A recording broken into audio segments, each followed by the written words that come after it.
அப்போஸ்தலர் நடபடிகள் 9வது அதிகாரம் 15வது வசனம். அப்போஸ்தலர் நடபடிகள் 9ஆம் அதிகாரம் 15ஆம் வசனம் சேர்ந்த எல்லாரும் வாசிப்போம். அதற்கு கர்த்தர், நீ போ, அவன் புறஜாதிகளுக்கும் ராஜாக்களுக்கும் இஸ்ரவேல் புத்திரருக்கும் என்னுடைய நாமத்தை அறிவிக்கிறதற்காக நான் தெரிந்து கொண்ட பாத்திரமாய் இருக்கிறான். கடைசி பகுதி எல்லாரும் சேர்ந்து, நான் தெரிந்து கொண்ட பாத்திரமாய் இருக்கிறான். பரலோக தகப்பனே, உம்முடைய வார்த்தைக்காய் நாங்கள் காத்திருக்கிறோம். ஒரு வாரம் முழுவதும் ஆவியாண்டிய நடத்துதலும் பிரசன்னமும் எங்கள் வாழ்க்கையில், குடும்பத்தில், எல்லா காரியங்களிலும் நிரம்பி இருக்க, இந்த வாரத்தின் முதல் நாள் உம்முடைய சமூகத்தில் வந்து ஜெபத்தோடு ஆயத்தத்தோடு ஏக்கத்தோடு உம்முடைய வார்த்தைக்காய் காத்திருக்கிற ஜனங்களுக்கு கர்த்தர் பரலோகத்திலிருந்து உம்முடைய மன்னாவை கொடுக்க நாங்கள் ஜெபிக்கிறோம். பரலோக நிறைவான ஆசீர்வாதங்கள் உண்டாயிருப்பதாக. நீர் பேசும் ஆண்டவரே, உம்முடைய சத்தம் ஒவ்வொருடைய காதுகளிலும் தொனிப்பதாக. இயேசுவின் நாமத்தில் பிதாவே, ஆமென். ஹல்லேலூயா. நான் தெரிந்து கொண்ட பாத்திரமாய் இருக்கிறான். அப்போஸ்தலனாகிய பவுலை குறித்து கர்த்தர் சொல்லுகிற வார்த்தை, அனனியா என்கிற தேவ மனுஷனிடத்திலே கர்த்தர் பேசுகிறார். நான் தெரிந்து கொண்ட பாத்திரம். ஆமென், ஸ்தோத்திரம். நாம் எல்லாரும் தேவனால் தெரிந்து கொள்ளப்பட்ட பாத்திரமாய் இருக்கிறோம். அழைக்கப்பட்டவர்கள் அநேகர், தெரிந்து கொள்ளப்பட்டவர்கள் சிலர் என்று பைபிள் சொல்லுகிறது. அநேகர் அழைக்கப்பட்டிருக்கிறார்கள், ஆனால் தெரிந்தெடுக்கப்பட்டவர்கள் சிலர். அந்த சிலர் என்கிற கூட்டத்திலே நாம் இருக்க கர்த்தர் கிருபை தந்து கர்த்தருக்கு ஸ்தோத்திரம். ஆமென். கர்த்தர் தெரிந்து கொண்ட பாத்திரம் நாம் எல்லாரும். நாம் அதை நம்ப வேண்டும். கர்த்தர் என்னை அவருக்காக தெரிந்தெடுத்திருக்கிறார். நான் அவரால் தெரிந்து கொள்ளப்பட்ட பாத்திரம். இந்த உலகத்தில் எத்தனையோ காரியங்களுக்கு மனிதர்கள் ஓடி ஓடி வேலைக்கு இப்படியெல்லாம் சென்று தங்களை தெரிந்து கொள்ள வேண்டும் என்று அலைகிற உலகத்தில், இந்த உலகத்தில் எந்த நன்மையும் எதிர்பாராமல் உங்களையும் என்னையும் தெரிந்தெடுத்த ஆண்டவர் ஒருவர் இருக்கிறார். ஆமென், ஸ்தோத்திரம். எந்த இன்டர்வியூ போனாலும் நம்ம செலக்ட் ஆயிடுவோமா, நம்மளை தெரிந்தெடுப்பாங்களா, நம்மளை செலக்ட் பண்ணுவாங்களா என்று பல ஏக்கத்தோடு இந்த உலகத்திலே மனிதர்கள் ஓடிக்கொண்டிருக்கிறார்கள். ஆனால் எந்த நன்மையும் பிரதிபலனும் நம்மிடத்தில் எதிர்பாராமல் நம்மேல் வைத்த அன்பினால், நம்மேல் வைத்த தேவ கிருபையினால், அவருடைய அநாதி திட்டத்தினால் ஆண்டவர் நம்மை தெரிந்தெடுத்திருக்கிறார். ஆமென். அவர் தெரிந்தெடுத்த பாத்திரம் எப்படிப்பட்ட பாத்திரம்? அப்போஸ்தலர் 9ஆம் அதிகாரம் 13, 14 வசனங்களிலே அனனியா சொல்லுகிறார், இந்த மனுஷன் எருசலேமில் உள்ள உம்முடைய பரிசுத்தவான்களுக்கு எத்தனையோ பொல்லாங்குகளை செய்தவன். பொல்லாங்கு செய்த ஒரு மனுஷன் தேவனுடைய நாமத்தை ஆராதிக்கிறவர்களை சிறைச்சாலைக்குள் அடைக்கிற ஒரு மனிதன். அதற்கான அதிகாரத்தை பிரதான ஆசாரியர்களிடத்தில் பெற்றவன். நியாயப்பிரமாணத்தின்படி பக்தி வைராக்கியம் உள்ளவன். இப்படிப்பட்ட ஒரு மனுஷனை கர்த்தர் தெரிந்தெடுத்தார். மிக வைராக்கியமான ஒரு பின்னணியம். இயேசுவை கொஞ்சம் கூட விரும்பாத ஒரு மனுஷனை கர்த்தர் தெரிந்தெடுத்தார். இயேசுவுக்கும் அவனுக்கும் சம்பந்தமே இல்லாமல் ஓடிக்கொண்டிருந்த ஒரு மனிதன். தேவனுடைய ஜனத்தை, தேவ சபையை துன்பப்படுத்துவதற்காகவே தன் வாழ்நாளின் நாட்களை குறிக்கோளாக வைத்து ஓடிக்கொண்டிருந்தவன். அப்பொழுதுதான் கர்த்தர் அவனை சந்தித்து அனனியாவினிடத்தில் அனுப்பும் போது அவனுக்கு சொல்லுகிறார், நான் தெரிந்து கொண்ட பாத்திரம். கரங்களை உயர்த்தி அல்லேலூயா சொல்லுவோம். இன்றைக்கு கர்த்தர் நம்மோடு பேசுகிற வார்த்தை, தெரிந்து கொள்ளப்பட்ட பாத்திரங்கள், தேவனால் தெரிந்து கொள்ளப்பட்ட பாத்திரங்கள். இது எப்படிப்பட்ட பாத்திரம்? தேவன் தெரிந்தெடுத்த பாத்திரம், தேவனுக்காக மகிமைக்கு ஏதுவாய் பயன்படுகிற ஒரு பாத்திரம். ரோமர் 9ஆம் அதிகாரம் 21ஆம் வசனத்திலே நாம் வாசிக்கும் போது, மிதியிட்ட ஒரே களிமண்ணினாலே குயவன் ஒரு பாத்திரத்தை கனமான காரியத்துக்கும் ஒரு பாத்திரத்தை கனவீனமான காரியத்துக்கும் பண்ணுகிறதற்கு மண்ணின் மேல் அவனுக்கு அதிகாரம் இல்லையோ? நாம் எல்லாரும் தேவனால் தெரிந்து கொள்ளப்பட்ட பாத்திரம். நம்மை அவர் விருப்பப்படி உருவாக்குவதற்கு அவருக்கு அதிகாரம் இருக்கிறது. எத்தனை பேர் விசுவாசிக்கிறீங்க? ஆமென். என்னை அவர் விருப்பப்படி உருவாக்குவதற்கு அவரிடத்தில் அதிகாரம் இருக்கிறது. மண்ணினால் நம்மை உருவாக்கினார். இந்த பாத்திரம் மண்ணினால் செய்யப்பட்டது. இதை ஆண்டவர் ஒவ்வொரு வெவ்வேறு காரியங்களுக்காக பயன்படுத்த உருவாக்குகிறார். ஒரு சத்தியம் என்னவென்றால், கனத்துக்குரிய காரியமோ அல்லது உலகத்தின் பிரகாரமாக கனவீனத்திற்குரிய காரியமோ எதற்காக இருந்தாலும் கர்த்தருக்காக கர்த்தர் நம்மை பயன்படுத்துகிறார் என்கிற உணர்வு நமக்கு இருக்க வேண்டும். ஒரு அல்லேலூயா சொல்லுவோம். யோவான் 2ஆம் அதிகாரம் 6-7 வசனங்களிலே வாசிக்கும் போது கனவீனத்திற்குரிய ஒரு பாத்திரத்தை பார்க்கிறோம். அது சுத்தம் செய்வதற்காக யூதர்களின் முறைப்படி வெளியிலே வாசலில் வைக்கப்பட்ட கற்சாடிகள். ஆனால் அந்த கனவீனத்திற்குரிய பாத்திரத்தை தான் ஆண்டவர் தெரிந்தெடுத்து, ஒவ்வொரு பாத்திரமும் 2-3 குடம் தண்ணீர் பிடிக்கக்கூடிய ஒரு கற்சாடி, அதை ஆண்டவர் தண்ணீரால் நிரப்பி அந்த கனவீனத்திற்குரிய பாத்திரத்தை தெரிந்தெடுத்து அதிலே ஒரு மகிமையான திராட்சரசத்தை அதிலிருந்து எடுக்கக்கூடிய நிலையிலே கர்த்தர் அதை மாற்றினார். பாத்திரம் வெளியிலே வைக்கப்பட்டிருந்தது. உள்ளே பயன்படுத்துகிற பாத்திரத்தை ஆண்டவர் தெரிந்தெடுக்கவில்லை. 6ஆம் வசனத்திலே வாசிக்கிறோம், சுத்திகரிக்கும் முறைமையின்படியே அந்த பாத்திரம் அங்கே வைத்திருந்தது என்று சொல்லப்பட்டிருக்கிறது. அது வெளியே வைக்கப்பட்ட பாத்திரம். இதுவரை திராட்சரசம் ஊற்றி பயன்படுத்தி வந்த பாத்திரம் உள்ளே இருந்த கனத்திற்குரிய பாத்திரம். அதுவும் ஒரு குறிப்பிட்ட நேரம் வரை பயன்பட்டது. ஆனால் அதற்கு பிற்பாடு வெளியே கனவீனத்திற்குரிய நிலையில் இருந்த அடுத்த பாத்திரத்தை ஆண்டவர் எடுத்து அதையும் கர்த்தர் பயன்படுத்துகிறார். ஆமென், ஸ்தோத்திரம். ஆகவே தேவனுடைய பிள்ளைகளே, களிமண்ணினாலே குயவன் ஒரு பாத்திரத்தை கனமான காரியமாய் இருந்தாலும் கனவீனத்திற்குரிய காரியமாய் இருந்தாலும் அதை அவர் பயன்படுத்துகிறார். ஆமென்.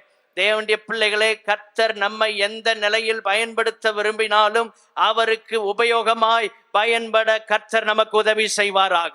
தெரிந்து கொள்ளப்பட்ட பாத்திரங்கள் எப்படி இருக்க வேண்டும் என்றால், கர்த்தர் எப்படி பயன்படுத்தினாலும் பயன்படுவதற்கு ஆயத்தமாய் இருக்க வேண்டும்.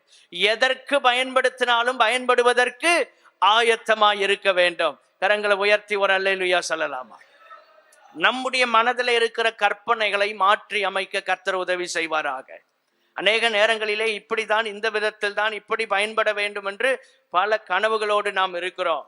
ஆனால் கர்த்தர் நம்மை வித்தியாசமான நிலையிலே பயன்படுத்த விரும்புகிறார். யாரும் எதிர்பாராத, வெளியிலே ஒருவரும் திரும்பி பாராத அற்பமான கற்சாடிகளை ஆண்டவர் பயன்படுத்தினார். ஹல்லேலூயா. இப்பொழுதுதான் தெரிகிறது, இந்த பாத்திரத்தின் மேல் எல்லாருடைய கவனமும் செல்லுகிறது.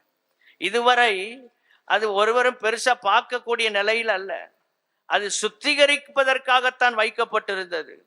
ஆனால் இப்பொழுது மகிமையான ருசியுள்ள ஒரு ரசத்தை இதிலிருந்து எடுக்கக்கூடிய ஒரு நிலையில கர்த்தர் அந்த பாத்திரத்தை மாற்றி அமைத்தார். கரங்களை உயர்த்தி அல்லேலூயா சொல்லலாமா? கர்த்தருக்காக பயன்படணும்னு விரும்பினா எந்த நிலையில கர்த்தர் பயன்படுத்தினாலும் நம்மை அதற்கு ஒப்பு கொடுக்க வேண்டும். ஆமென், ஸ்தோத்திரம். தேவ சபையின் வளர்ச்சியில, இந்த ஆலயத்தின் வளர்ச்சியில எந்த நிலையில கர்த்தர் நம்மளை பயன்படுத்த விரும்பினாலும் அதிலே பயன்பட கர்த்தர் நமக்கு உதவி செய்வாராக. ஆமென், ஸ்தோத்திரம். 116ஆம் சங்கீதம் 13ஆம் வசனம், தெரிந்து கொள்ளப்பட்ட பாத்திரங்கள். முதல் குறிப்பு 116ஆம் சங்கீதம் 13ஆம் வசனம். சேர்ந்து வாசிப்போம். ரட்சிப்பின் பாத்திரத்தை 12ல இருந்து வாசிப்போம். கர்த்தர் எனக்கு செய்த எல்லா உபகாரங்களுக்காகவும் அவருக்கு எண்ணத்தை செலுத்துவேன். ரட்சிப்பின் பாத்திரத்தை எடுத்துக்கொண்டு கர்த்தருடைய நாமத்தை தொழுது கொள்ளுவேன். முதல்ல தெரிந்து கொள்ளப்பட்ட பாத்திரங்களாகிய நாம். முதல் குறிப்பு ரட்சிப்பின் பாத்திரம். கர்த்தர் எனக்கு செய்த எல்லா உபகாரங்கள் அப்படின்னா எல்லா நன்மைகள், எல்லா ஆசீர்வாதங்கள், தேவன் தந்த எல்லா ஈவுகள், இந்த பூமியிலே கர்த்தர் நமக்கு கொடுத்த எல்லா மேன்மையான மகிமையான ஸ்தானங்கள், உயர்வான நிலைமை, இது எல்லாவற்றுக்கும் நான் எதை செலுத்த போகிறேன்? இவர் செய்த நன்மைக்கு ஈடாக நான் எதை செலுத்த முடியும்? யோசித்து யோசித்து பார்த்தால் ஒன்றுமே இல்லை. கடைசியாக சங்கீதக்காரன் சொல்லுகிறான், இரட்சிப்பின் பாத்திரத்தை எடுத்துக்கொண்டு, தெரிந்து கொள்ளப்பட்ட பாத்திரங்கள் நாம் எப்படி இருக்கணும்னா இரட்சிப்பின் பாத்திரமாய் இருக்க வேண்டும். கரங்களை உயர்த்தி அல்லேலூயா சொல்லுவோம். இரட்சிப்பின் பாத்திரத்தை எடுத்துக்கொண்டு கர்த்தருடைய நாமத்தை தொழுது கொள்வேன். நீங்களும் நானும் இரட்சிப்பின் பாத்திரம், தெரிந்து கொள்ளப்பட்ட பாத்திரங்களே, நீங்கள் இரட்சிப்பின் பாத்திரமாய் இருக்கிறீர்கள். இந்த இரட்சிப்பின் பாத்திரம், ஸ்தோத்திரம், இதை வைத்துதான் கர்த்தரை ஆராதிக்க முடியும். கர்த்தரை ஆராதிப்பதற்கு சில தகுதிகள் இருக்கிறது. ஆண்டவரை பாடுவதற்கு, துதிப்பதற்கு சில தகுதிகளை பைபிள் வைத்திருக்கிறது. அதுல ஒன்று அடிப்படையானது இரட்சிப்பின் பாத்திரம். ஆமென். ரட்சிக்கப்படாம கர்த்தரை ஆராதிக்க முடியாது. சரியான ரட்சிப்பு, வேறுபாடு இல்லாம கர்த்தரை துதிக்கவே முடியாது. உள்ளத்திலிருந்து அந்த ஆராதனை வராது, வெறும் உதட்டளவிலே போய்விடும். ரட்சிக்கப்படாத ஒரு மனுஷனுக்கு இந்த உலகத்திலே பாதுகாப்பு இல்லை. ஆண்டவர் சிலுவையிலே இரத்தத்தை சிந்தி, அவருடைய விலையேறப்பட்ட இரத்தம் நம்முடைய சகல பாவங்களை நீக்கி நம்மை கழுவி சுத்திகரித்திருக்கிறது. ஆமென். ஏசாயா 61 அதிகாரம் 10 வசனத்தின் கடைசி பகுதிக்கு நாம் வரும்போது, அவர் இரட்சிப்பின் வஸ்திரங்களை எனக்கு உடுத்தினார். இந்த வஸ்திரம் நமக்கு இருக்கணும். இரட்சிப்பின் பாத்திரம், ரட்சிக்கப்பட்ட அனுபவம். இயேசு என்னை பாவத்திலிருந்து விடுதலையாக்கி இருக்கிறார், நான் அவருடைய பிள்ளை. இது ஒரு அனுபவம்.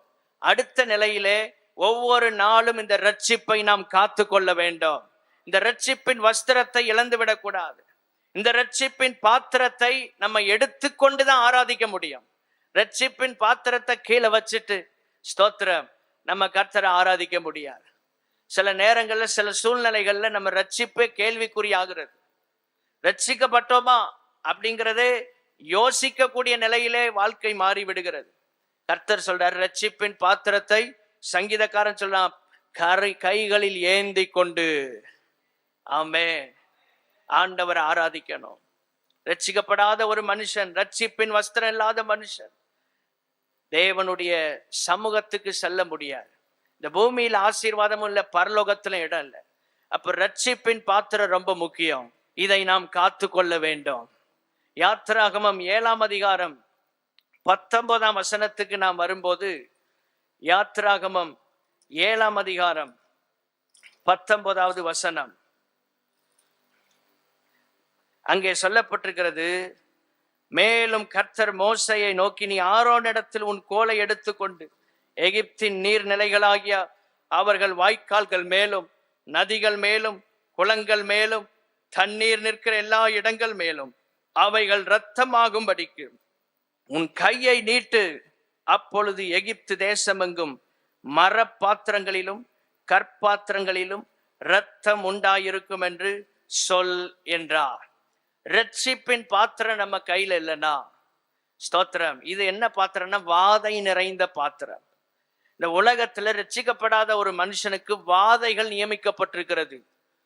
பைபிள் சொல்கிறது, எகிப்தியருக்கு வரப்பண்ணின வியாதிகள், வாதைகள். கோசே நாட்டில் உள்ள இஸ்ரவேலர்களுக்கு இந்த வாதை வரல. அவர்கள் பாத்திரத்துல தண்ணி நல்லா இருக்கு, ஆனா இவர்கள் பாத்திரத்தில் எல்லாம் ரத்தமாக மாறிவிட்டது, வாதை நிரம்பி விட்டது. ஸ்தோத்திரம். சரியான ரட்சிப்பின் அனுபவம் இல்லை, வாழ்க்கையில மாற்றம் இல்லைன்னா அநேக வாதைகள், பிரச்சனைகள், ஸ்தோத்திரம், நம்ம வாழ்க்கையில வருவதை நாம் பார்க்க முடியும். சிலர் சொல்லுவாங்க, பிரச்சனைக்கு மேல பிரச்சனை, ஒன்று முடிந்த அடுத்த பிரச்சனை. கிறிஸ்துவின் நிமித்தம் வர்ற போராட்டம் இல்ல, நம்முடைய வாழ்க்கையில கிறிஸ்துவை விட்டு தூரமாய் செல்லுகிறபடியினால் வருகிற போராட்டங்கள். கிறிஸ்துவோடு இருக்கும் போது வருகிற போராட்டங்கள் சந்தோஷமாய் நாம் சகிக்கலாம், ஜெயிக்கலாம். ஆமென். ஆனா கிறிஸ்து இல்லாமல் வாழ்கிற வாழ்க்கையில் வர்ற போராட்டங்களை ஜெயிப்பது ரொம்ப கடினம். இயேசு இல்லாம ஒரு மனுஷன் ஜெயிக்க முடியாது. அப்ப ரட்சிக்கப்படலைன்னா வாதை நிறைந்த பாத்திரம் நம்ம வீட்டுக்குள்ள வருது. ரட்சிப்பின் பாத்திரம் நம்ம வீட்டுல இருக்கணும். அதனால்தான் குடும்பத்துல எல்லாரும் ரட்சிக்கப்படணும், சபைக்குள்ள வரணும். ஒருவர் ரட்சிக்கப்படட்டாலும் இந்த வாதைகள் அப்பப்போ வந்து போகும், அப்பப்போ வேதனைகள் கஷ்டங்கள் நம்ம வாழ்க்கையில வரலாம். ஆனால் ரட்சிப்பின் பாத்திரத்தை நம்ம எடுத்துட்டோம்னா எல்லா தீங்குக்கும் விலக்கி நம்மை கர்த்தர் பாதுகாப்பா. ஆமென். ரட்சிக்கப்பட்ட ஜனமே உனக்கு ஒப்பானவன் யார் என்று பைபிள் சொல்லுகிறது. இந்த உலகத்துல மிகப்பெரிய ஆசீர்வாதம், இயேசு நம்மை ரட்சித்திருக்கிறார். ஹல்லேலூயா. இந்த ரட்சிப்பை நாம் காத்து கொள்ள வேண்டும். இயேசுவின் ரகசிய வருகையில் இந்த ரட்சிப்பு நிறைவாகிறது. அதுவரை இந்த பாத்திரத்தை கவனமா வச்சிருக்கணும். ரட்சிப்பின் பாத்திரம் ஒரு கண்ணாடி பாத்திரம் போல, அது கீழே போட்டா உடைஞ்சிரும். அவ்வளவு விலையேறப்பட்டது நம்முடைய ரட்சிப்பு. ஹல்லேலூயா. இதை காத்து கொள்வதற்கு தான் ஒவ்வொரு நாளும் ஜெபம், வேத தியானம், சபை கூடுதல், ஆராதனை, ஸ்தோத்திரம், தேவனுக்கு நாம் செய்கிற ஊழியங்கள், இதெல்லாம் நம்ம ரட்சிப்பை காத்து கொண்டே வருகிறது. இதெல்லாம் நம்ம செய்யலைன்னா நம்ம ரட்சிப்பு ஒரு நாள் அந்த பாத்திரம் உடைஞ்சு போகும். சரியா ஜெபம் பண்ணாமலே போயிட்டு இருந்தோம்னா ஒரு நாள் ரட்சிப்பை இழந்து போயிடுவோம். சரியா வேத தியானமே இல்லை அப்படின்னா ஒரு நாள் ரட்சிப்பு நம்மளை விட்டு போயிடும். அந்த அனுபவத்தை இழந்துடக்கூடாது. ரட்சிப்பின் அனுபவம் 51ஆம் சங்கீதத்துல நாம் வாசிக்கும் போது தாவீதும் அதைத்தான் வலியுறுத்துகிறார். கர்த்தருக்கு மகிமை உண்டாவதாக. ஸ்தோத்திரம். 51ஆம் சங்கீதத்துக்கு நாம் வரும்போது 7ஆம் வசனம் 8ஆம் வசனத்துல எல்லாம் வாசிக்கும் போது, ஆண்டவரே என்னை சுத்திகரியும் என்று சொல்லிவிட்டு 12ஆம் வசனத்துல சொல்லுகிறான், உமது இரட்சண்யத்தின் சந்தோஷம். ரட்சிப்புல தான் சந்தோஷம் இருக்குது. எவ்வளவு போராட்டம் வரட்டுமே, எவ்வளவு கஷ்டம் வரட்டுமே, நீங்க ரட்சிப்புல உறுதியா இருந்தீங்கன்னா நீங்க சந்தோஷமா இருப்பீங்க. அல்லேலூயா சொல்லலாமா? இந்த ரட்சிப்புல நிலைத்திருந்தீங்கன்னா நீங்க மகிழ்ச்சியா இருப்பீங்க. கர்த்தருக்குள் எப்பொழுதும் சந்தோஷமாய் இருங்கள், சந்தோஷமாய் இருங்கள் என்று மறுபடியும் சொல்லுகிறேன் என்று பவுல் சொல்றார் பிலிப்பியர் 4:4. இந்த அனுபவம் எப்பொழுது வரும்? ரட்சிக்கப்படும் போதுதான் வருகிறது. இந்த அனுபவம் ரட்சிப்பிலே தான் இருக்கிறது. ஸ்தோத்திரம். கோடி பணங்கள், பலவிதமான உலகத்தின் காரியங்கள் கொடுக்க முடியாத ஒரு சந்தோஷத்தை இயேசு நமக்கு தந்திருக்கிறார். ஆமென். நெகேமியா 8:10 கடைசி பகுதி தெரிந்த வசனம், கர்த்தருக்குள் மகிழ்ச்சியாய் இருப்பது. அதான் நம்முடைய ஸ்ட்ரென்த், அதுதான் நம்முடைய பலன், அதுதான் நம்முடைய ஸ்தோத்திரம் பவர்லாம். அதுதான் நமக்கு இருக்கிற ஒரே ஸ்ட்ரென்த். என்னன்னா கர்த்தருக்குள் மகிழ்ச்சியாய் இருப்பது. எந்த சூழ்நிலை வந்தாலும் நீங்க யோசித்து பாருங்க. உங்களுக்கு வந்த பிரச்சனை ரட்சிக்கப்படாத ஒரு மனுஷனுக்கு வந்திருந்தா என்னைக்கோ இந்த உலகத்தை விட்டு போயிருப்பாங்க. ஆனா உங்களுக்கு வந்த போராட்டமும் பிரச்சனையிலும் இன்றும் நாம் நிலைத்திருக்கிறோம் என்றால் இந்த ரட்சிப்பின் சந்தோஷம் தான் நம்மை ஒவ்வொரு நாளும் பலப்படுத்தி கொண்டிருக்கிறது. அப்போ இதுக்கு அவ்வளவு ஸ்ட்ரென்த் இருக்கு. சாதாரணதில்லை ரட்சிப்பு.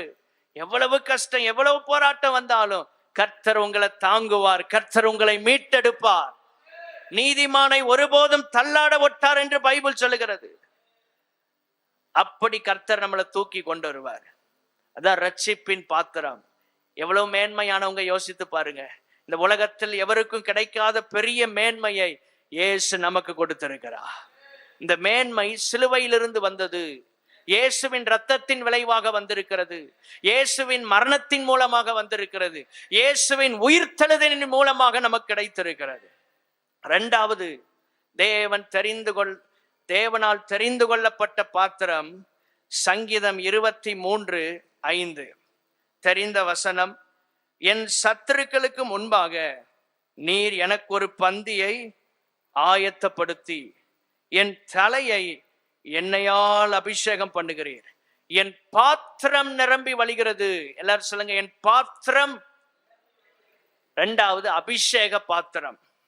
முதல்ல ரட்சிப்பின் பாத்திரம், இரண்டாவது தேவனால் தெரிந்து கொள்ளப்பட்ட பாத்திரம். என்னன்னா அபிஷேகம் பெற்ற பாத்திரம் அல்லது அபிஷேக பாத்திரம். ஆண்டவர் ஒரு பெரிய பந்திய விருந்து ஆயத்தப்படுத்தி நம்ம தலையை அபிஷேகத்தினால் நிரப்புகிறார். எண்ணெயினால் நிரப்புகிறார் என்றால் அபிஷேகத்தினால் நிரப்புகிறார். இந்த அபிஷேகம் நமக்கு ஒரு கிரீடம் போல இருக்கிறது. ஹல்லேலூயா. நம்ம தலையில ஒரு கிரீடம் வைத்தா அப்படி இருக்கும். அது போல இந்த அபிஷேகம் ஆண்டவருடைய அங்கீகாரத்தை குறிக்கிறது. கிரீடம் ராஜாவின் தலையில இருக்கும். ஸ்தோத்திரம். ஆட்சி செய்கிறவர்கள், அதிகாரத்தில் இருக்கிறவர்கள், இவங்க தலையில தான் கிரீடங்கள் இருக்கிறது. அப்ப ஆண்டவருடைய அபிஷேகம் நமக்கு ஒரு பெரிய அதிகாரத்தை, அங்கீகாரத்தை கொண்டு வருகிறது. ஹல்லேலூயா. இந்த அபிஷேகம் நம்ம மேல ஊற்றப்படும் போது நம்ம பாத்திரமே நிரம்பி வழிகிறதாம். இது அபிஷேக பாத்திரம். நீங்க எல்லாரும் ஒரு அபிஷேகம் பண்ணப்பட்ட பாத்திரம். ஹல்லேலூயா. இது நிரம்பி வழிந்து கொண்டே இருக்க வேண்டும். ஒவ்வொரு நாளும் இந்த பாத்திரம் நிரம்பி வழிகிறது என்று பைபிள் சொல்லுகிறது. அப்போ நீங்கள் ஒவ்வொரு நாள் ஜெபத்துல ஆவியில நிரம்பி அந்நிய பாஷையில ஜெபிக்க ஜெபிக்க இந்த பாத்திரம் நிரம்பி கொண்டே இருக்கும். நிரம்பி வழிகிறது என்று பைபிள் சொல்லுகிறது. ஸ்தோத்திரம். அதற்கு பிற்பாடுதான் இந்த பாத்திரத்தில் உள்ள ஆசீர்வாதம், நன்மையும் கிருபையும் என்னை தொடரும். அபிஷேகிக்கப்பட்ட பாத்திரம், அபிஷேக பாத்திரம் நிரம்பி வழியும் போது நன்மையும் வருகிறது, கிருபையும் வருகிறது. ஹல்லேலூயா. நம்ம வாழ்க்கையில நன்மையும் தேவை, கிருபையும் தேவை. ஆமென் சொல்லுவோம். ஸ்தோத்திரம். நன்மையும் அவசியம், கிருபையும் அவசியம். இந்த கிருபை எப்போ வருது? நன்மை எப்பொழுது வருகிறது? பாத்திரம் அபிஷேகத்தினால் நிரப்பப்பட வேண்டாம். ஹல்லேலூயா. பாத்திரம் அபிஷேகத்தினால் நிரப்பப்பட வேண்டும். எந்த அளவு ஆவியில நிறைந்து அந்நிய பாஷையில ஜெபிக்கிறீர்களோ அந்த அளவு உங்க வாழ்க்கையில் ஆசீர்வாதங்களை பார்ப்பீர்கள், கிருபையின் நிறைவை பார்ப்பீர்கள், நன்மையான காரியங்களை உங்கள் வாழ்க்கையில அனுபவிப்பீர்கள். ஆமென். ஸ்தோத்திரம். கர்த்தருக்கு மகிமை உண்டாவதாக. நிலைத்திருக்கிற அனுபவம், இதெல்லாம் பின்னால சொல்லப்பட்டிருக்கிறது. தேவ பிரசன்னத்துல நிலைத்திருக்க முடியும். அபிஷேகம் பெறலன்னா அந்த நிலைத்திருக்கிற அனுபவம் வராது. தேவனுடைய பிரசன்னத்திலேயே இருக்க விருப்பம் வரும். எப்ப பார்த்தாலும் ஜெபிக்கணும், ஏதாவது பாட்டு பாடணும், ஆராதிக்கணும், பாடல்களை கேட்கணும், இப்படிங்கிற எப்படி என்கிற வாஞ்சை நமக்குள்ள எப்போ வரும்னா பாத்திரம் நிரம்பி வழியும் போது வருகிறது. கரங்களை உயர்த்தி அல்லேலூயா சொல்லலாமா? எந்த பாத்திரம்லாம் நிரம்பி வழிகிறதோ அந்த பாத்திரத்துல எல்லாம் வாஞ்சை குறையாமல் இருக்கும். ஸ்தோத்திரம். நிரம்பி வழிகிற பாத்திரத்துல வாஞ்சை அவ்வளவு அதிகமா இருக்கும். ஒரு தாயார் சென்னை பகுதியில நம்முடைய சபையில ஒரு பாஸ்டர் பிரசங்கம் பண்ணியிருக்கிறாங்க.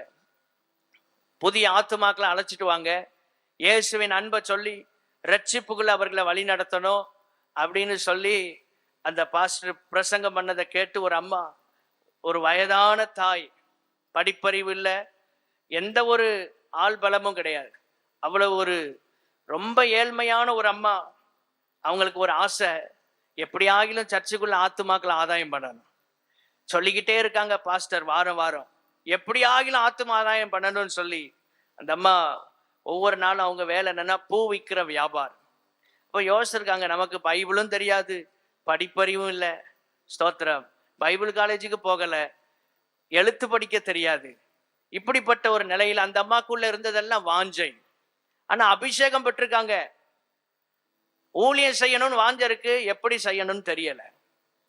அப்போ அந்த அம்மா பூ விற்கும் போது சொன்னாங்களாம், ஸ்தோத்திரம், ஒரு ஐயா வந்திருக்கிறாரு, வந்தபோது சொல்லியிருக்கிறாங்க, இது பிச்சிப்பூ, இது மல்லிப்பூ, நான் ரட்சிப்பு நீ ரட்சிப்பு. அவருக்கு ஒண்ணுமே புரியல. இது பிச்சிப்பூ, இது மல்லிப்பூ, நான் ரட்சிப்பு நீ ரட்சிப்பு அப்படின்னு கேட்டிருக்கிறாங்க. அவருக்கு இது என்னம்மா, இது நீங்க மல்லிப்பூ தெரியும், பிச்சிப்பூ தெரியாது, என்ன ரட்சிப்பூன்னு ஒண்ணு சொல்றீங்களே அப்படின்னு கேட்டப்போ அந்த அம்மா சொல்லியிருக்காங்க, இந்த பூ நான் சொல்ற இடத்துக்கு வந்தா கிடைக்கும், அங்க வாங்கன்னு சொல்லி ஞாயிற்றுக்கிழமை அந்த அம்மா சர்ச்சுக்கு அவரை அழைச்சிட்டு வந்திருக்கிறாங்க. கர்த்தர் அவரை ரட்சித்தார். கரங்களை உயர்த்தி ஒரு அல்லேலூயா சொல்லலாமா? பாஸ்டர் கலை தேவதாசன் அவர் சபையில நடந்த ஒரு அற்புத சாட்சி. ஆமென். ஒரு அல்லேலூயா சொல்லலாமா? ஊழியம் ரொம்ப எளிது. நம்ம பெருசா கனவு கண்டோம்னா கஷ்டம். வாஞ்சை இருந்தா போதும், ஆத்துமாக்களை ஆதாயம் பண்ணுவது ரொம்ப ஈஸி. எத்தனை பேர் விசுவாசிக்கிறீங்க? ஆமே. இந்த ரட்சிப்பின் இந்த சந்தோஷம் நமக்குள்ள இருந்தாலே போதும். அப்போ வாஞ்சை, அபிஷேகம் பெற்ற அந்த தாய்க்குள்ள இருந்தது ஒரே ஒரு வாஞ்சை தான், எப்படியாவது ஆத்துமாதாயம் பண்ணணும். அப்ப அபிஷேக பாத்திரம் நிரம்பி நிரம்பி நிரம்பி வழியும் போது தேவனுடைய பிள்ளைகளே, தேவனுக்காக ஏதாவது ஒன்றை செய்யணுங்கிற ஒரு வாஞ்சை, ஒரு துடிப்பு, ஒரு வைராக்கியம் நமக்குள்ள எப்பொழுதுமே இருந்து கொண்டே இருக்கும். ஆமென். 2 ராஜாக்களின் புஸ்தகம் 4ஆம் அதிகாரம் 3-4 வசனங்களுக்கு நாம் வரும்போது அங்கே வாசிக்கிறோம். அப்பொழுது அவன், நீ போய் உன்னிடத்தில் உள்ள உன்னுடைய அயல் வீட்டுக்காரர் எல்லாரிடத்திலும் அநேகம் வெறும் பாத்திரங்களை கேட்டு வாங்கி உள்ளே போய் உன் பிள்ளைகளுடன் உள்ளே நின்று கதவை பூட்டி அந்த பாத்திரங்கள் எல்லாவற்றிலும் வார்த்து நிறைந்ததை ஒரு பக்கத்தில் வை என்றார். நிறைந்ததை ஒரு பக்கத்துல வை. வெறும் பாத்திரங்கள் கேட்டு வாங்கப்படுகிறது. பக்கத்து வீட்டுல தெரிந்தவங்க, சொந்த பந்தங்கள் எல்லா இடத்திலும் போய் பாத்திரங்களை கேட்டு வாங்கி நீ உள்ள போய் கதவை பூட்டி இருக்கிற எண்ணெயை ஒவ்வொரு பாத்திரங்களிலும் வார்க்க வேண்டும். அது நிரம்ப நிரம்ப நிரம்ப அதை ஒரு பக்கத்துல வைக்கணும். இப்படி அவள் செய்தாள். அப்ப இந்த அபிஷேக பாத்திரம், எண்ணெய் அபிஷேகத்துக்கு அடையாளம். இதை நம்ம ஊற்ற ஊற்ற அபிஷேகம் குறையாது, பெருகிட்டே இருக்கும். ஆமே, ஸ்தோத்திரம். எண்ணெயை ஊத்துனா எண்ணெய் குறையலாம், எந்த பொருளை பயன்படுத்தினாலும் அது குறையும். பெட்ரோல் போடுறோம், வாகனம் ஓட ஓட பெட்ரோல் குறைஞ்சிட்டே தான் வரும். ஒரு பாட்டில்ல தண்ணி இருக்குது, தண்ணியை குடிக்க குடிக்க தண்ணீர் அது அளவு குறைந்து கொண்டே இருக்கும். ஆனா அபிஷேகம் மட்டும் நீங்க அதை பயன்படுத்த பயன்படுத்த அது பெருகி கொண்டே இருக்கும். அபிஷேகத்தை பயன்படுத்தாம வச்சாதான் குறையும். தேவன் உங்களுக்கு கொடுத்த வல்லமைய கிருபைகளை நீங்க பயன்படுத்தாம வைத்தால் அது அப்படியே குறைந்து போகும். ஆனா அதை பயன்படுத்த பயன்படுத்த அது பெருகி கொண்டே இருக்கும். இந்த அபிஷேக பாத்திரம், ஸ்தோத்திரம், பெருக்கத்திற்கு அடையாளம், குறைவுகளை நிறைவாக்குகிறது. இந்த ஆவியானவர் நமக்குள்ள வரும்போது, நம்ம பாத்திரத்தில் அபிஷேக தைலம் எண்ணெய் ஊற்றப்படும் போது எல்லா குறைவுகளும் நிறைவாகிறது. எதிர்காலத்துக்கும் நம்முடைய தேவைகளை ஆண்டவர் சந்திக்கிறார். இங்க சொல்லப்பட்டிருக்கிறது 7ஆம் வசனத்திலே, தற்காலத்தின் தேவை, அது அவளுடைய கடன் பிரச்சனை, அதிலிருந்து விடுதலை. 2ஆவதாக எதிர்காலத்தை குறித்த பிரச்சனை. தற்கால பிரச்சனையும் தீர்ப்பார், எதிர்கால பிரச்சனைக்கும் தீர்வை உண்டாக்குவார். ஒரு அல்லேலூயா சொல்லலாமா? தற்காலிக பிரச்சனை கடன், எதிர்கால பிரச்சனை வாழ்வாதாரம். என்ன சோர்ஸ் இருக்கு? ஒண்ணுமே இல்லை. பிள்ளைகளுக்கு என்ன இருக்கு? ஒண்ணுமே இல்லை. பெருசா ஒண்ணும் இல்லை, ஏதோ கொஞ்சம் இருக்கு, அதை வைத்து ஒன்றும் செய்ய முடியாது. அதுதான் நம்முடைய நிலை. ஆனா இந்த அபிஷேக எண்ணெய் இந்த பாத்திரத்துல ஊற்றப்படும் போது தற்கால தேவையும் சந்திக்கப்படும், எதிர்கால தேவையும் சந்திக்கப்படும். ஆமென். தற்கால பிரச்சனைக்கும் விடுதலை உண்டு, எதிர்காலத்தில் வரக்கூடிய பிரச்சனைகளுக்கும் விடுதலை இருக்கிறது. நீங்கள் இன்றைக்கு சந்திக்கிற பிரச்சனைகளுக்கும் விடுதலை, இனி சந்திக்க போகிற பிரச்சனைகளுக்கும் விடுதலையை கர்த்தர் உண்டாக்கி வைத்திருக்கிறார். அழகா எலிசா சொல்லுகிறார், உன் கடனை தீர்த்து மீந்ததை கொண்டு நீயும் உன் பிள்ளைகளும் ஜீவனம் பண்ணுங்கள் என்றார். அதான் தேவனுடைய ஆசீர்வாதம். இந்த அபிஷேக பாத்திரம், ஸ்தோத்திரம், தற்காலத்துக்கும் விடுதலையை தருகிறது, பரிகாரம் செய்கிறது, எதிர்காலத்திற்கும் பரிகாரத்தை தருகிறது. ஆமென். பைபிள் சொல்கிறது, நானே உன் பரிகாரியாகிய கர்த்தர். எல்லாவற்றுக்கும் பரிகாரம் இயேசுவின் இடத்தில் இருக்கிறது. எல்லாவற்றுக்கும் பரிகாரி கர்த்தராகிய இயேசு கிறிஸ்து. இந்த பாத்திரம் நிரப்பப்பட வேண்டும். எல்லாரும் சொல்லுங்க, இந்த அபிஷேக பாத்திரம். அபிஷேகம் பெறாம இந்த இடத்துல யாராவது இருந்தீங்கன்னா, இந்த கடைசி நாட்கள்ல நமக்கு பிரதான தேவை அந்நிய பாஷை அடையாளத்தோட அபிஷேகத்தை பெற்றுக் கொள்ள வேண்டும். எவ்வளவு நேரம் நம்ம அந்நிய பாஷையில ஜெபிக்கிறோமோ அதை பொறுத்து தான் ஆவிக்குரிய வாழ்க்கையின் வளர்ச்சி இருக்கிறது. அந்நிய பாஷையில ஜெபிக்க ஜெபிக்க ஜெபிக்க பக்தி விருத்தி அடைகிறது. தேவனோடு ரகசியங்களை பேசுகிறோம், தேவனுடைய மகத்துவங்களை நாம் பேச ஆரம்பிக்கிறோம். ஜெபம் ஜீவியம் வளரணும்னா அந்நிய பாஷையில ஜெபிக்கணும். தேவன் மேல் வைத்திருக்கிற வைராக்கியம், ஊழியத்தின் மேல் வைத்திருக்கிற வாஞ்சை பெருகணும்னா, அதான் பக்தி விருத்தி அடைவது. இதெல்லாம் விருத்தி அடையணும்னா அந்நிய பாஷையில ஜெபிக்கணும். ஆமென், ஸ்தோத்திரம். அடிக்கடி வர்ற சோர்வுகள், அடிக்கடி வர்ற பலவீனங்கள், இதுல இருந்து விடுதலை பெறுவதற்கு ஒரே ஒரு வழி, பரிசுத்த ஆவியில நிரம்பி ஜெபிப்பது.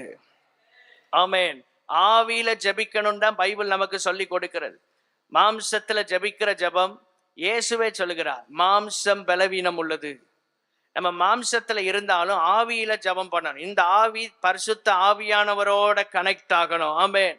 நமக்குள் இருக்கிற ஆவி பரிசுத்த ஆவியானவரோடு இணைக்கப்படணும். யூதாவின் நிருபம் ஒரே அதிகாரம் தான், 20ஆம் வசனத்தில் சொல்லப்பட்டிருக்கிறது, பரிசுத்த ஆவிக்குள் ஜெபம் பண்ணி. அந்த வசனத்தின் கடைசி பகுதி அப்படி முடியுது.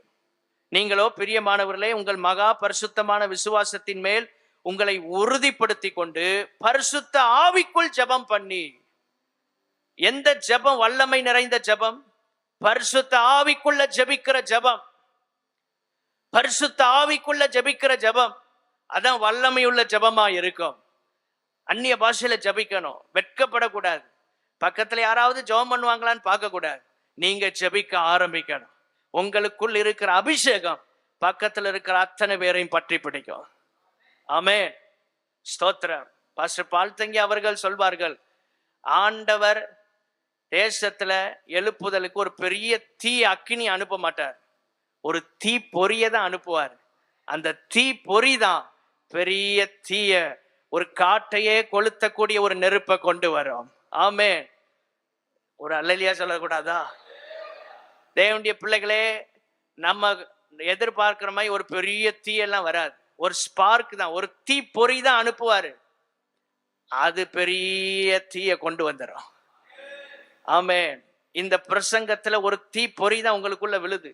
இதுதான் உங்களை இந்த தேசத்துல வல்லமையாக கர்த்தருக்காக எழும்பி பிரகாசிக்க வைக்கிற ஒரு அக்கினியாய் உங்களுக்குள்ள இருந்து எழும்புவதாக. அவ்வப்போது ஆண்டவர் போடுறதெல்லாம் ஒரு சின்ன சின்ன தீப்பொறியை தான் போடுவார். ஒவ்வொரு கூட்டத்துக்கு வரும்போது ஒரு சின்ன தீப்பொறி தான் விழும். அந்த தீப்பொறி மூலமா தான் ஒரு பெரிய தீயே உண்டாகிறது. ஹல்லேலூயா, ஸ்தோத்திரம். ஒரு பெரிய அக்கினி எழும்புகிறது. ஏதோ பெரிய அளவுல முதல்ல பிரம்மாண்டமா இருக்குன்னு இல்ல, ஒரு சிறிய அளவில் அற்பமான ஆரம்பம் தான், ஸ்தோத்திரம், மகிமையான முடிவை கொண்டு வருகிறது. எல்லாரும் சொல்லுங்க, அற்பமான ஆரம்பங்கள் மகிமையான முடிவுகளை கொண்டு வருகிறது. எளிமையாய் ஆரம்பிக்கப்பட்ட கிறிஸ்தவ வாழ்க்கை தான் ஓட்டத்தின் முடிவில், ஆமென், ஸ்தோத்திரம், ஜீவ கிரீடத்தை பெறும் வண்ணமாக, அழியாத கிரீடத்தை பெறும் வண்ணமாக, ஆமென், கர்த்தர் நம்முடைய முடிவை மகிமையுள்ளதாக்குகிறார். ஆமென்.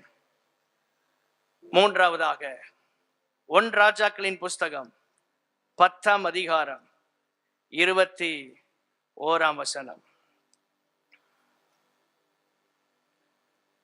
1 ராஜாக்கள் 10:21. ராஜாவாகிய சாலமோனுக்கு இருந்த பான பாத்திரங்கள் எல்லாம் பொன்னும். போதும்.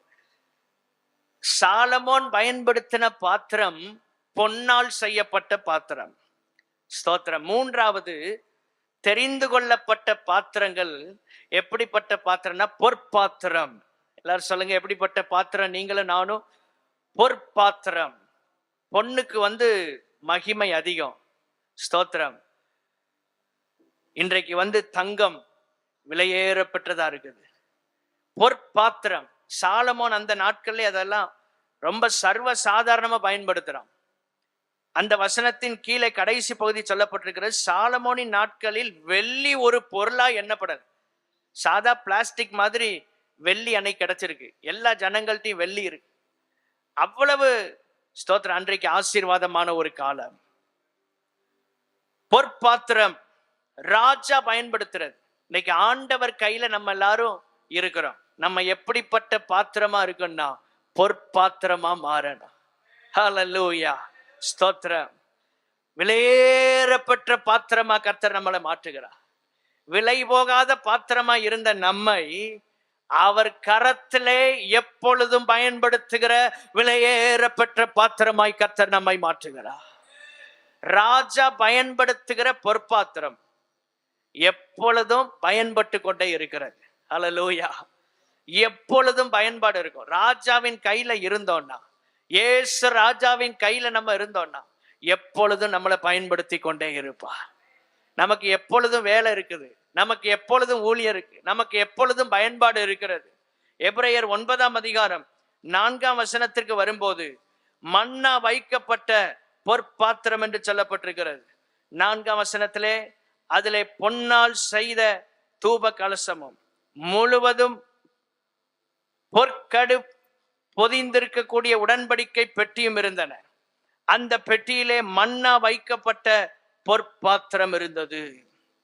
தேவனுடைய வார்த்தை எதிலே வைக்கப்படுகிறது என்றால் பொற்பாத்திரத்துல வைக்கப்படுகிறது. ஸ்தோத்திரம். பைபிள் சொல்லுறது, பன்றிகள் முன் முத்துக்களை போடாதிருங்கள். ஸ்தோத்திரம். ஆண்டவருடைய வசனம் எங்க விதைக்கப்படுகிறது என்றால் நல்ல நிலத்துல, பொற்பாத்திரத்திலே வைக்கப்படுகிறது. ஸ்தோத்திரம். உடன்படிக்கை பெட்டிக்குள்ளாக இந்த மன்னா இருந்தது. இது பொற்பாத்திரத்திலே வைக்கப்பட்டிருக்கிறது. ஆண்டவருடைய வசனம் அவ்வளவு விலையேறப்பட்டது. கர்த்தருடைய வார்த்தையை சுமக்கிற பொற்பாத்திரமாய் கர்த்தர் நம்மை வைத்திருக்கிறார். நமக்குள்ள ஆண்டவருடைய வார்த்தை இருக்கிறது. நம்ம விலையேறப்பட்டவர்கள். கரங்களை உயர்த்தி அல்லேலூயா சொல்லலாமா? மன்னா வைக்கப்பட்ட பொற்பாத்திரம். நீங்க எல்லாரும், நம்ம எல்லாரும் மன்னா வைக்கப்பட்ட பொற்பாத்திரங்களா இருக்கிறோம். ஆண்டவருடைய வாக்குத்தத்தங்கள், வார்த்தைகள், தீர்க்க தரிசனங்கள் இதெல்லாம் நமக்குள் வைக்கப்பட்டிருக்கிறது. ஆண்டவர் இந்த செய்தியின் மூலமாக உங்களுக்குள்ள கர்த்தருடைய வார்த்தையை வைக்கிறார், மன்னாவை கொடுக்கிறார். நீங்கள் பொற்பாத்திரம். ஆமென். எல்லா பாத்திரத்துல ஆண்டவருடைய வார்த்தையை வைக்கல. பொற்பாத்திரத்துல ஸ்பெசிபிக்கா பர்டிகுலரா ஒரே ஒரு பாத்திரம் அதற்காக தெரிந்தெடுக்கப்பட்டு இருக்கிறது. தெரிந்து கொள்ளப்பட்ட பாத்திரங்களாகிய நாம் தேவனுடைய வார்த்தையை சுமக்கிற, அனுபவிக்கிற பொற்பாத்திரமாய் கர்த்தர் நம்மை வைத்திருக்கிறார். இதுல கர்த்தருடைய வார்த்தை மட்டும்தான் இருக்கணும். தேவையற்ற காரியங்களுக்கு உங்கள் இருதயத்திலே இடத்தை கொடுக்க கூடாது. நம்முடைய இருதயம் எப்பொழுதும் சுத்தமாய் இருக்க வேண்டும். ஏனென்றால் நமக்குள் ஆண்டவருடைய வார்த்தையை கர்த்தர் வைக்கிறார். ஆமென். ஆண்டவருடைய வார்த்தையை வைக்கிற பொற்பாத்திரம் இது எப்பொழுதும் சுத்தமா இருக்கணும். நம்முடைய இருதயம் கரைபடாமல் இருக்கணும். நம்முடைய இருதயம் சுத்தமா இருக்க வேண்டும். இந்த பாத்திரம் சுத்தமா இருந்தால் மன்னா வைக்கப்படுகிறது. தேவனுடைய பிள்ளைகளே, எவ்வளவு பெரிய ஆசீர்வாதம் அந்த பூமியில நமக்கு. மனுஷனுடைய வார்த்தை அல்ல, கர்த்தருடைய வார்த்தையை நமக்குள்ள வைக்கிறார். ஏதோ மனுஷனுடைய வார்த்தை, காயப்படுத்தின வார்த்தைகள் உங்க இருதயத்தில் இருந்தா இன்னைக்கு அதெல்லாம் எடுத்து போடுங்க. சொல்லுங்க, ஆண்டவரே, உம்முடைய வசனத்தை வைக்கிற பொற்பாத்திரமாகிய நான் தேவையற்ற வார்த்தைகளை இருதயத்துல வைக்க கூடாது. சத்துரு போடுகிற விதைகள், ஸ்தோத்திர, தவறான எண்ணங்கள், விதைகள் இதெல்லாம் நம்மளை விட்டு எடுபட்டு போகணும். ஏனென்றால் மன்னா வைக்கப்படுகிற பாத்திரம் இது யாருக்கு கிடைக்காத ஒரு பாக்கியம். ராஜாவின் கரத்தில் இருக்கிற பாத்திரம் பொற்பாத்திரம். ராஜாவின் வார்த்தைகள் வைக்கப்பட்ட பாத்திரம் பொற்பாத்திரம். சாலமோன் ராஜா பயன்படுத்தின பாத்திரம் பொற்பாத்திரம். இயேசு ராஜாவின் வார்த்தைகள் வைக்கப்பட்ட பாத்திரம் பொற்பாத்திரம். எவ்வளவு கனத்துக்குரியவர்கள், எவ்வளவு மேன்மையானவர்கள் நீங்களும் நான்.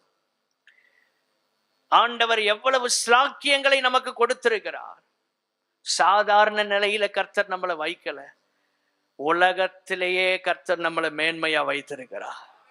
இந்த உலகத்துல ரொம்ப மேன்மையானவங்க யாருன்னா, கர்த்தருடைய வார்த்தை யாரிடத்தில் இருக்கிறதோ அவர்கள் மேன்மையானவர்கள். கர்த்தருடைய வசனம் கேட்க கிடைக்காத பஞ்சகாலம் வரும் என்று பைபிள் சொல்லுகிறது. அது 7 வருட உபத்திரவ காலம். இந்த நாட்களிலே கர்த்தருடைய வார்த்தை உங்க இருதயத்தில் இருந்தா நிச்சயம் அது நாவில் வெளிப்படும். அவர்களை கர்த்தர் இந்த தேசத்துல பயன்படுத்த விரும்புகிறார். உங்க வாழ்க்கையில உங்கள் ஸ்தோத்திரம் இருதயத்துக்குள் கர்த்தருடைய வசனம் இருக்கும் என்றால் கர்த்தர் உங்களை ரொம்ப மேன்மையா பயன்படுத்த விரும்புகிறார். ஆமே. நம்ம இருதயத்துல வார்த்தை இருக்க வேண்டும். தேவையற்ற விஷயங்கள் உள்ள இருக்கக்கூடாது. தேவையில்லாத காரியங்கள் நம்ம இருதயத்தில் இருக்கக்கூடாது. வசனம் வசனம் வசனம் வசனம். யார் அதற்கு முக்கியத்துவம் கொடுக்கிறார்களோ அவர்களுக்கு கர்த்தர் வசனத்தின் வெளிப்பாடுகளை கொடுப்பார். இந்த வசனத்தை எந்த அளவு நேசிக்கிறீங்களோ, எந்த அளவு வாசிக்கிறீங்களோ, அந்த அளவு கர்த்தர் நம்மளை மேன்மைப்படுத்துவா. ஆமென். வசனத்தை வாசிக்கிறதுக்கு நேரத்தை ஒதுக்கணும்.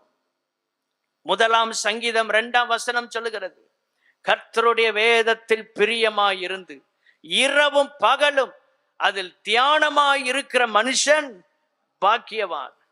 பைபிளை வாசித்தீங்கன்னா உங்களுக்கு மரியாதை அதிகம். பைபிளை வாசிக்க வாசிக்க உங்களுக்கு மதிப்பு கூடிக்கொண்டே இருக்கு.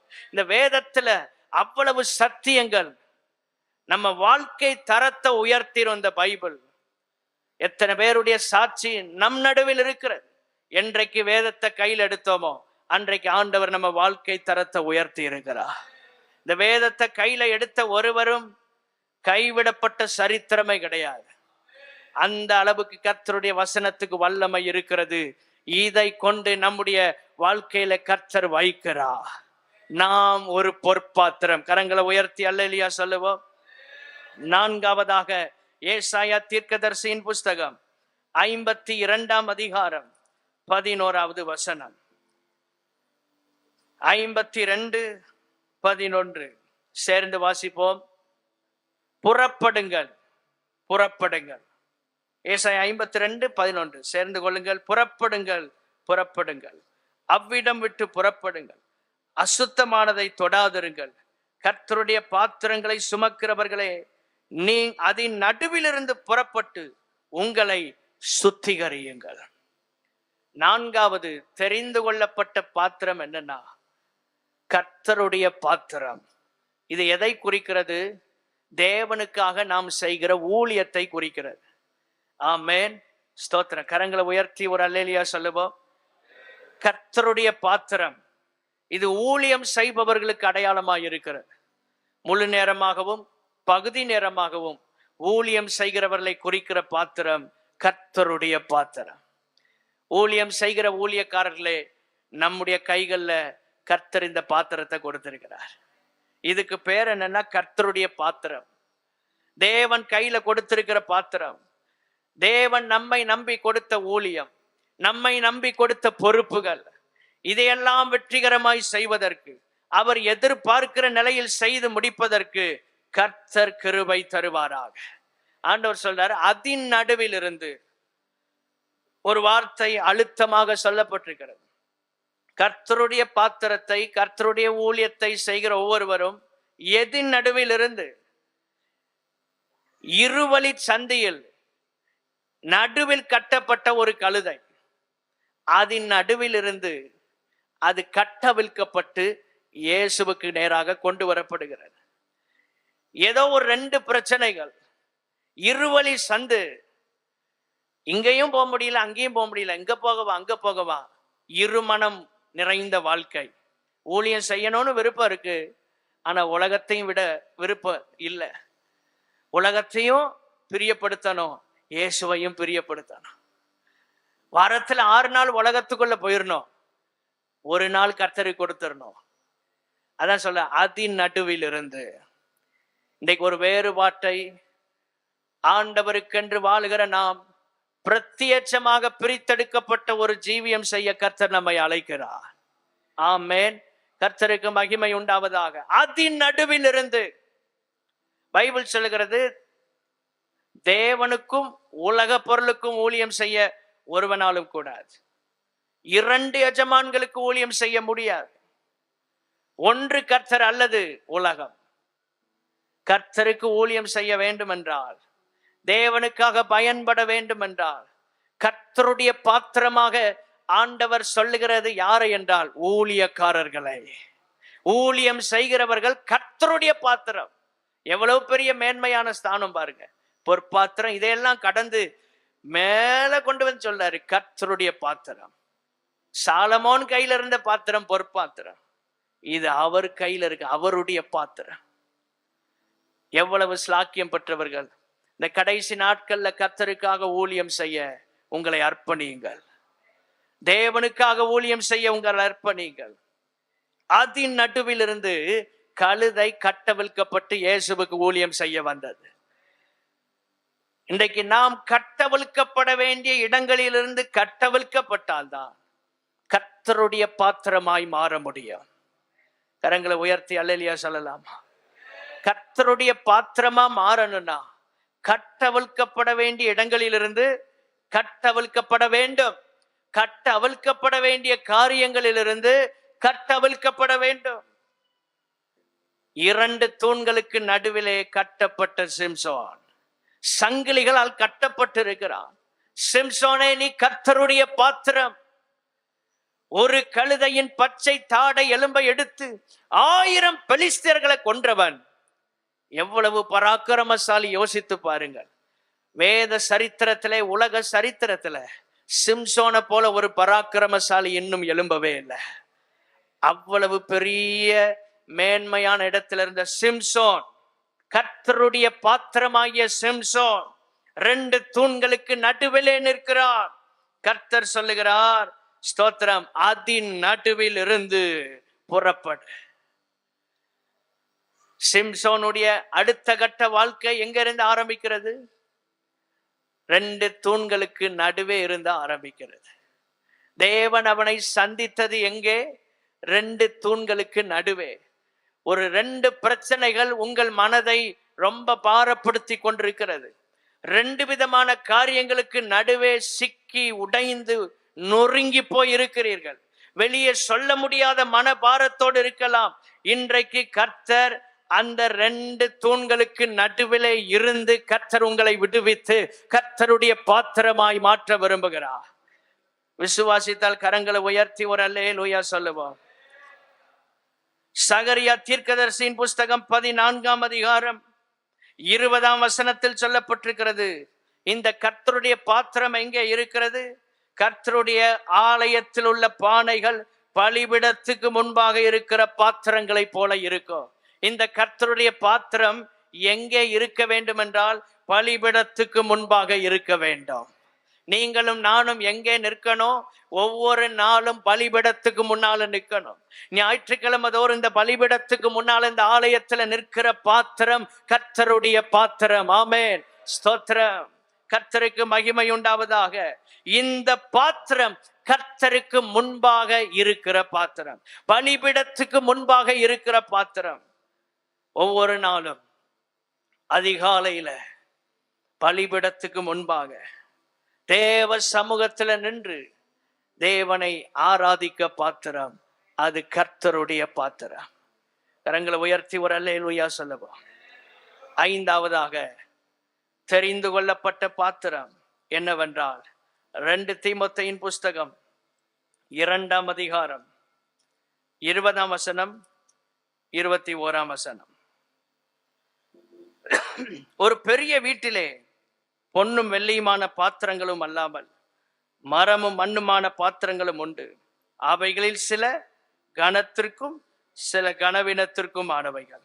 ஆகையால் ஒருவன் இவைகளை விட்டு தன்னை சுத்திகரித்து கொண்டார், அவன் பரிசுத்தமாக்கப்பட்டதும் எஜமானுக்கு உபயோகமானதும் எந்த நற்கிரியைக்கும் ஆயத்தமாக்கப்பட்டதுமான கனத்துக்குரிய பாத்திரமாயிருப்பான்.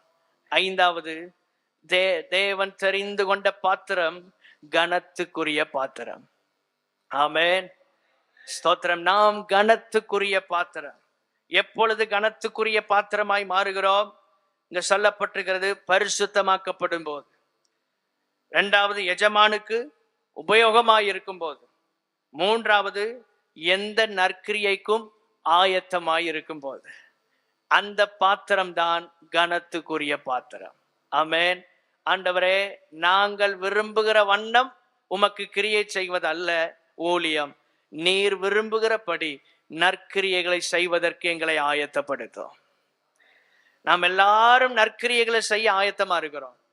ஆனால் அவர் விரும்புகிற பிரகாரம், இங்க சொல்லப்பட்டிருக்கிறது, அவர் எதிர்பார்க்கிற பிரகாரம், எஜமானுக்கு உபயோகமாய் இருக்கும் வகையில் எந்த பாத்திரம் இருக்கிறதோ அது கனத்துக்குரிய பாத்திரம். கர்த்தருக்கு மட்டும் எப்பொழுதும் அவைலபிளா இருக்கணும். எல்லாரும் ஒரு ஆமேன்னு சொல்லுங்க.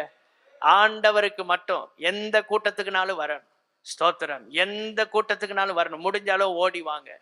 சிலர் வெளியில கொண்டு விட்டுட்டு போயிடுவாங்க. வரணும், உள்ள ஆராதிக்கணும். அங்கதான் உங்களுக்கு விடுதலை இருக்கிறது. உபவாச ஜபத்துக்கு வாங்க, ஒவ்வொரு கூட்டங்களுக்கும் வாங்க. அங்கே உங்களுக்கு அற்புதம் நடக்க இருக்கிறது.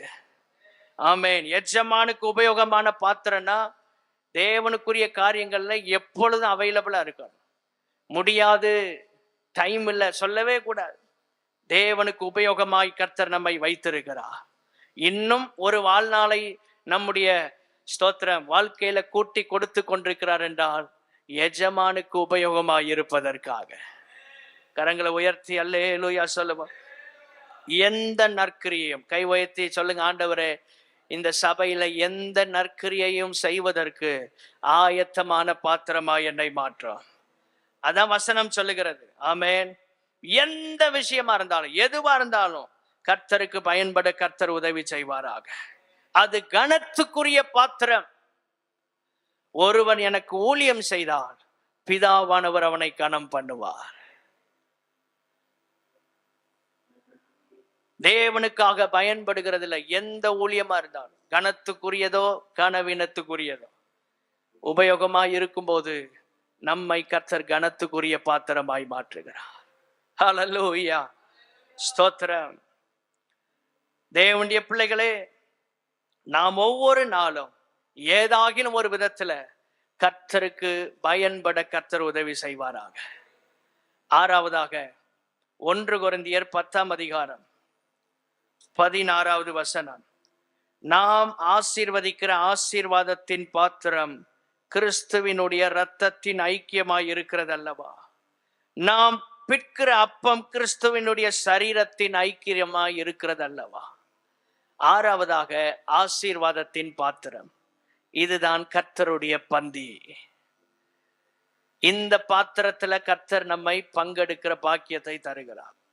ஆசீர்வாதத்தின் பாத்திரம் நம்ம எல்லாரும் கர்த்தருடைய பந்தி அனுசரிக்கிறோமே, இது ஒரு ஆசீர்வாதத்தின் பாத்திரத்துல கை வைக்கிறோம். ஆயத்தத்தோடு, ஜெபத்தோடு, பரிசுத்தத்தோடு, தெய்வ பயத்தோடு, பயபக்தியோடு நாம் கர்த்தருடைய பந்தியை அனுசரிக்கும் போது நமக்கு ஆசீர்வாதம் வருகிறது, நன்மைகள் வருகிறது. அது ஆசீர்வாதத்தின் பாத்திரம். கர்த்தருடைய பந்தி எடுத்தோன்னா அந்த மாதத்துல ஒரு ஆசீர்வாதம் வரும். ஆயத்தத்தோடு, ஜெபத்தோடு, சரியான தகுதியோட பங்கெடுத்தா கண்டிப்பா ஆசீர்வாதம் வரும். ஆமென். ஆயத்தம் இல்லாம நம்ம பங்கெடுக்கும் போது ஆசீர்வாதங்கள் தடைபடுகிறது. ஸ்தோத்திரம். அநேக காரியங்கள் சொல்லப்பட்டிருக்கிறது, எல்லாவற்றையும் சொல்ல நமக்கு நேரமில்லை. 1 கொரிந்தியர் 11ஆம் அதிகாரம் 23ஆம் வசனத்திலிருந்து 31ஆம் வசனம் வரைக்கும் நீங்க வீட்டுல வாசித்து பாருங்க. கர்த்தருடைய பந்தியை குறித்து, ராப்போஜனத்தை குறித்து தெளிவாக சொல்லப்பட்டிருக்கிறது அந்த வசனங்கள். அபாத்திரமாய் பங்கெடுக்க முடியாது. ஏதோ ஒரு பாரம்பரியத்தின்படி அதை செய்யக்கூடாது. உண்மையான சுத்த இருதயத்தோட கர்த்தருடைய பந்தியில கை வைக்கணும். அப்படி நாம் செய்யும் போது நமக்கு ஆசீர்வாதம் வருகிறது. அவருடைய சரீரம் என்னதென்று உணரணும். அவர் நமக்காக சிந்தின ரத்தம் எவ்வளவு பரிசுத்தமானது, இதையெல்லாம் உணர்ந்து நாம் பங்கெடுக்கும் போது அந்த பாத்திரத்திலிருந்து நமக்கு ஆசீர்வாதங்கள் வருகிறது. ஒவ்வொரு மாதமும் பங்கெடுக்கும் போது ஆசீர்வாதங்கள் வருகிறது. உங்க வீட்டுக்குள்ள ஒரு ஆசீர்வாதம் வரும், உங்க குடும்பத்துல ஒரு ஆசீர்வாதம் வரும். எல்லாரும் பாக்குறாங்க, நம்ம போய் பந்தி எடுக்கலன்னா என்ன நினைப்பாங்க, அப்படியெல்லாம் யோசிக்க வேண்டாம். நல்ல ஆயத்தத்தோடு பங்கெடுத்தா போதும். கட்டாயம் அல்ல, பங்கெடுப்பது ஆசீர்வாதம். ஆனா ஆயத்தம் இல்லாமல் பங்கெடுப்பதை விட ஆயத்தப்பட்டு பங்கெடுப்பது ரொம்ப மேலானது. ஒரு அல்லேலூயா சொல்லுவோமா? பிறர் பார்க்கிறார்கள் என்கிற நிலையில் அல்ல, கர்த்தர் பார்க்கிறார் என்பதற்காக செய்ய கர்த்தர் உதவி செய்வாராக. ஆசீர்வாதத்தின் பாத்திரம், சுகம் உண்டாகும். கர்த்தருடைய பந்தி எடுக்கும் போதே விடுதலை வருகிறது. ஏன்னா அந்த ரத்தத்துல வல்லமை இருக்குது. இயேசுவின் ரத்தத்துல ஜீவன் இருக்கிறது. இயேசுவின் ரத்தத்தில் அதிகாரம் இருக்கிறது. வியாதிகளை சுகமாக்கக்கூடிய வல்லமை அவருடைய ரத்தத்தில் இருக்கிறது. அவருடைய தழும்புகளால் குணமாகிறோம். விடுதலை, அற்புதம், தெய்வீக சுகம் இதெல்லாம் அந்த பந்தியிலிருந்து வருகிறது. ஜெபத்தோடு, ஆயத்தத்தோடு பங்கெடுக்கும் போது இது நமக்கு ஆசீர்வாதத்தின் பாத்திரமாய் மாறும். ஒரு அல்லேலூயா சொல்லுவோம். 7வது கடைசியாக ரோமர் 9ஆம் அதிகாரம் 23ஆம் வசனம். ரோமர் 9:23. தாம் மகிமைக்காக எத்தனமாக்கின கிருபா பாத்திரங்கள் மேல் தம்முடைய மகிமையின் ஐஸ்வர்யத்தை தெரியப்படுத்தவும் சித்தமாய்.